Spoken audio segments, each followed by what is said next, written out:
welcome to Therapy Unveiled. And today I want to talk about anxiety when going to therapy. I know. It sounds crazy. You're thinking, wait, isn't therapy supposed to reduce anxiety, not increase it? Yes, very true. But it's also very true for many that when it's time to see their therapist, they become very anxious. And so today I want to talk about why that happens and how to push through that. So let's talk about the why. Many people feel anxious for one common reason: new person, new environment. Of course, that's going to cause anxiety. But there are other examples that happen when the therapist and the client have been working together for a long time and the client still feels anxious about seeing their therapist. So for those who are unfamiliar with the therapeutic process, what happens often is at the end of a session, a therapist will assign a client some homework or a challenge. And the purpose of this is to push the client to practice whatever they learned in their session, whatever skill they learned in a session, to actually practice using that in the real world. And then the next session, you talk about, well, how did it go, right? Well, there are many clients who feel anxious about going to the next session because they didn't do the homework, right? And there's this pressure or this fear of disappointing their therapist. This fear of, oh, my therapist is going to be so disappointed. I didn't do the homework like he or she told me to. I didn't even try it, right? And so there's this anxiety of having this tough conversation to reveal, no, I didn't do it, right? And then another example is the client thinking about, what am I going to say? I don't have anything to say. I mean, this past week has been great. I mean, there's nothing really to talk about. I'm going to go to this session and my therapist is going to ask me, so what do you want to talk about today? And I'm not going to have anything to say. So what am I going to do? Am I going to waste my money? Am I going to waste my time? Am I going to waste my therapist's time? And then next thing you know, the anxiety happens, right? So those are two examples we'll focus on. Let's talk about the why behind those anxious experiences. One, we talked about wanting to please, right? And so many times we will often put this pressure on ourselves to please others. And when it comes to a therapeutic relationship, you know, a lot of times a client and a therapist have a really close relationship therapeutically, right? And they have a nice bond where the client really wants to show their therapist that they're doing better, that they're following through with the different advice or recommendations that is being given to them.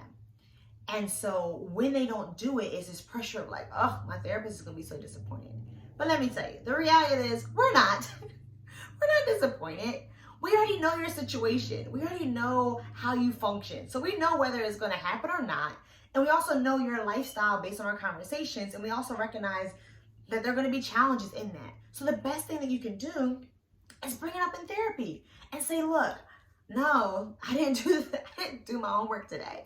I had no time. Or I was too nervous.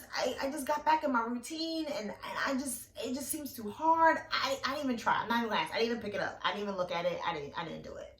Right? And the reason why it's so important to bring it up in therapy is that the session could just be about that. Well, let's talk about these barriers. Let's talk about your motivation for change. Where are you at when it comes to being motivated to change? Let's talk about those stages of change and see where we can go to push you into the place where you are able to start putting things into action, right? But then also talking about the desire to please me as a therapist. Let's talk about that, right? And then even the therapist can talk about how it's not about pleasing me as a therapist. It's more about pleasing yourself and focusing on yourself. And then it can be a whole nother session about wanting to please others, a whole nother session about how to put yourself first and others, or recognizing how your value is being determined by pleasing and or disappointing others, right? That could be a whole session, right? And then the other example, when it comes to not having something to say, there's this pressure of I should have something to say. I should be bringing something up, right? But this is a mandate you're putting on yourself that you don't need.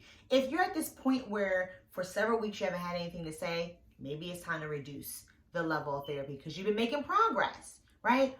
Or if you don't have anything to say, that's okay too. Bring that up and say, look, I don't know what to talk about. And your therapist can help you walk you through that. I know with my clients, I always tell them, listen, if you don't have anything to say, don't worry about it. I usually have an activity or some type of, direction I want to go into therapy based on what we talked about the week before, I can just pull it out my back pocket and bam, we're good to go. So no pressure. Don't put the pressure on yourself.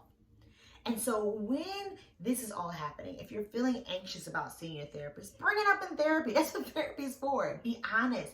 Be honest about your truth. Be honest about what you're going through, because when you're honest with yourself and your therapist, the amount of change that you make, the amount of revelations that happens, the amount of freedom that you receive is enormous.